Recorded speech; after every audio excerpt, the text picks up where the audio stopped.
What is up, YouTube and the internet? This is Joe on day 9 of the challenge here. Alright, just going to quickly go over some of the things I got today. 2 Honeycrisp apples with bruises and spottedness. Alright, a pomegranate. Not sure what's wrong with it. To cut open and see. Last year we got a bunch of pomegranates in that, whether it was through like the entry point here, they just were like brown and bad in the inside. It's hit or miss sometimes. You never know, especially when you can't see inside. All right, we got a half soft cucumber, got a broken sweet potato. Found it in the back. I mean, I'm not gonna complain. I'll maybe cut a little bit of this off on each side and cook it. Got some russet potatoes here. Slightly green. You don't want that in a potato. You don't want green. That means that it got exposed to sunlight. I think you can kind of see that green tinge. Uh, yeah, lots of green. So I'm gonna have to peel this one. Uh, yeah, the greening in potatoes is actually toxic. I think it's potatoes, peppers, and tomatoes, eggplants. They're all in the Solanaceae family, nightshades. Uh, a lot of nightshades are poisonous to humans, and I'm not a expert on the biochemistry of plants, but I think the yellowing or greening is like solanine, like Solanaceae, like, yeah, it sounds similar. But anyway, yeah, it's why you can't eat eggplants raw. It's got a mild toxin in there. So yeah, peel your green potatoes. Yeah, some red potatoes. These don't sell as well. Sometimes I just find these in the back just because no one buys them and they get kind of soft. And sometimes when they get like, washed, they get like some of the skin got cut off and that makes it a little softer faster. Things like that. And keep in mind, side note, I've already been eating free mostly for a while since I've been working at the co-op. However, there are other things I have to buy. I felt like in the past, and on day 9, I feel pretty satisfied having not spent any money on food or beverages, while also enjoying a bounty of food. It makes me wonder, what do I even need to purchase? And that'll be another video of things I used to buy, things I want to buy, things I'm missing, etc., etc. All right, moving on, we have some Driscoll's blackberries. Might as well call them some underripe berries because that's what they are. And Driscoll's, to be quite honest, usually has very large, juicy, delicious berries. So, yeah. But this time it looks like that because of contracts or the mindset that we must sell X number of, clamshells this week, we have to harvest even if it's not ripe, right? Because like that one probably could have, that one right there, that one probably could have stayed on the plant a little longer and got more ripe. And I had some. They're not terrible. They're not bad, but they're never going to be as ripe as ones that were freshly picked, ready to eat that moment. So I am grateful that I'm having these, and berries are super nice. It's a treat. If you grow them yourself, then you know how much of a treat it is, especially if they have thorns and you get scraped up trying to get them. That's why people like thornless plants, and that's just a whole nother discussion about like when people breed plants to show or not show certain traits, and you got to ask yourself, what traits did we lose in the process?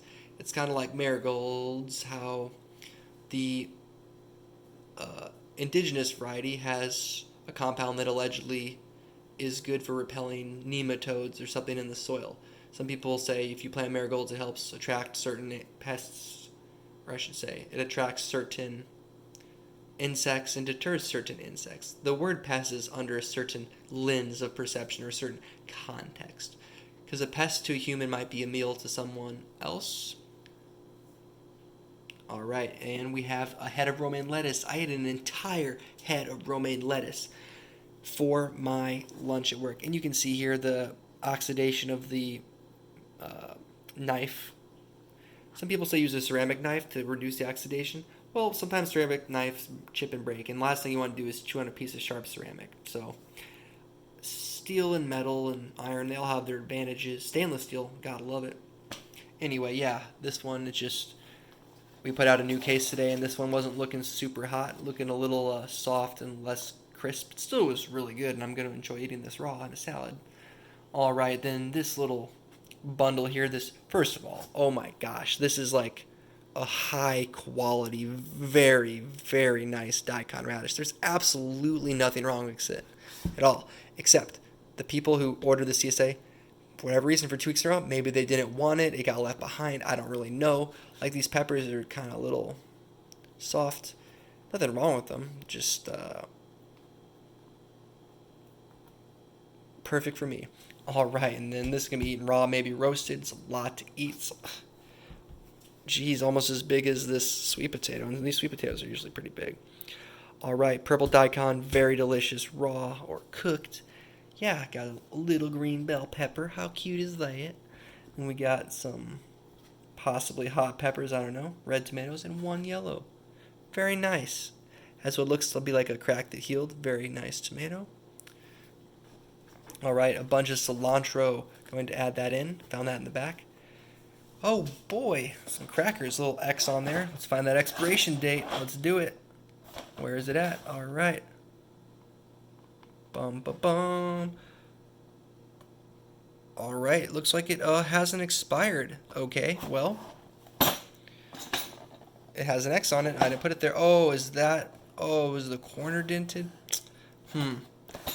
Okay, so sometimes, for example, when the company I work for orders from the supplier, sometimes it'll get, stuff that's just like, just completely like got banged up in shipping and doesn't like sit right on the shelf. So it's like either they can send it back and ask for a new box, or depending on the budget of the department, they might just lost it out for employees. So going back to what I said the other day about produce being a subjective concept, sure, it is totally subjective. Like, for example, this could totally be stocked. You just have to put it on top and hope someone buys it. But if no one buys it, then it might start to go bad and make the others go bad and look kind of unappealing to people. And you can maybe even see, like,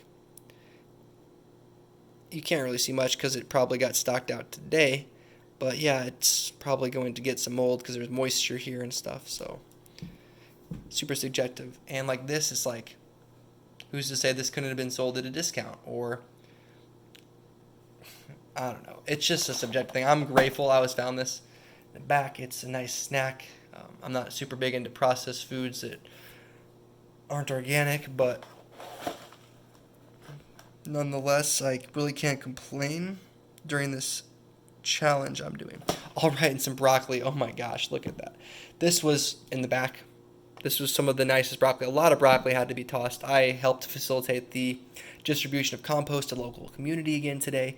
And when I was sifting through it, not only did I find these, pears and apples and stuff, I found this one too. It was completely full of broccoli. And you might ask yourself, well, Joe, what's wrong with this broccoli?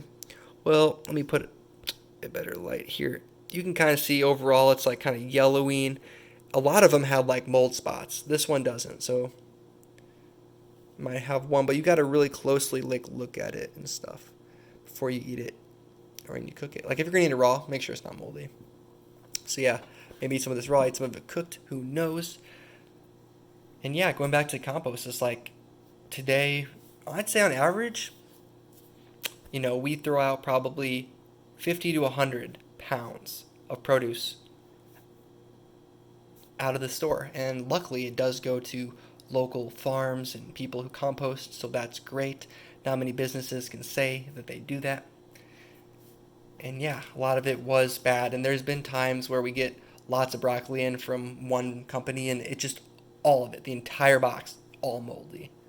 Not saleable. You can't just, put out a bunch of really moldy broccoli on the sales floor like, all right, come and get it, everyone. Pay this premium organic price for something that's going bad, And so sometimes it's sad. We'll have to toss or loss cases, entire full, unopened cases, just because the entire case is bad.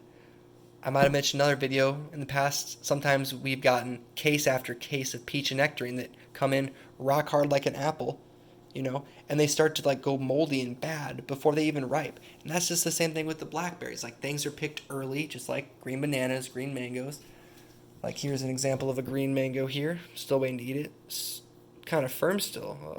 I don't know what was wrong with this one. Maybe there's a little spot on it there. Kind of starts to go bad from this end versus this one. This would probably be my breakfast tomorrow. It's looking good. Yeah. Ideally, In an ideal world, you'd walk outside, go right up to your mango tree, and pick what you're going to eat off of it. However, if you've grown food long enough, you'll know that people really come up with creative ways to protect their food from animals and wildlife. Because there's like plastic netting or different bags you can put over things to prevent insect damage. So people usually turn to pesticides because it's a quick, short-term solution that gets the perceived necessary job done. And the short-sightedness of pesticides is that, while yes, you might spray pesticides right after your apples start to fruit on your tree, and you don't want little tiny, uh, bug bites or some sort of thing on it. You want it to be completely smooth and blemish-free, just like everyone wants clear skin with no blemishes. It's totally a subjective thing, and it's the whole ugly food movement. Another way to look at this free food challenge is like, I'm eating ugly food, or stuff people didn't want, or stuff that is second, or stuff that is passed over, or stuff that shouldn't be sold. So eating this is a subjective process, because one person, they might not eat broccoli that's floppy. Like this, it's a little bit soft. It's not the floppiest I've ever seen it, but sometimes it's like completely floppy, like bloop, bloop, bloop. I think that's just fine. It just lost some water, lost its turgidity, it lost its pressure, All right, we got a local organic red bell pepper and another loaf of Ezekiel sprouted grain bread, sesame. Definitely going to put this in the freezer. Keep it fresh. It definitely was marked down on the 8th of October yesterday. All right, and the grand finale. Shout out to Elijah. He made some apple walnut bread from some lost Granny Smith apples. And my gosh, it is so delicious. I had some super moist, super sweet, super delicious. This puts pretty much all bread you buy in the store to shame.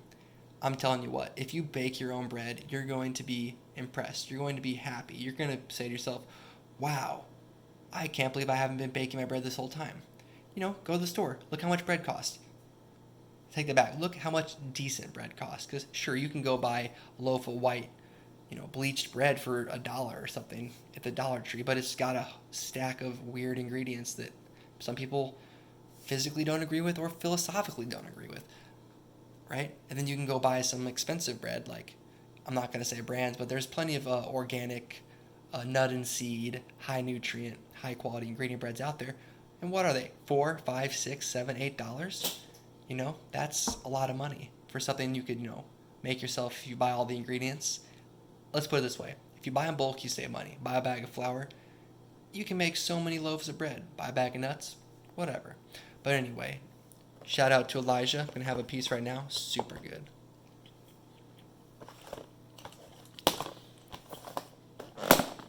I can taste the love.